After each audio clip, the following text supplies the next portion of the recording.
which is more important, the software you implement or the implementer that you use? I just finished a podcast filming today with Bonnie Tinder, who's the CEO of Raven Intel, and they have a website that's like a peer review, customer review website for system integrators.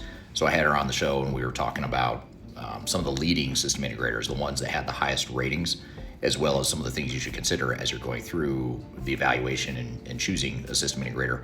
And a couple things really stood out in the conversation. One is that the ratings, even for the highest rated system integrators, the ratings for the quality of their services was every time higher than the rating for the software itself, which I thought was really interesting because you don't necessarily expect the rating for software to be high or low, but in some ways you'd think that if the rating for software was low, that the rating for the implementation partner might also be compressed as well, because if the software isn't a good fit, then it might reflect poorly on the system integrator. But that wasn't the case. In the case of the data that we went through here today, we see that the integrators that were the highest rated actually had a much higher rating than the rating of the software itself, which is pretty interesting. The other thing too is that the biggest brand names were not on the list of the highest rated system integrators.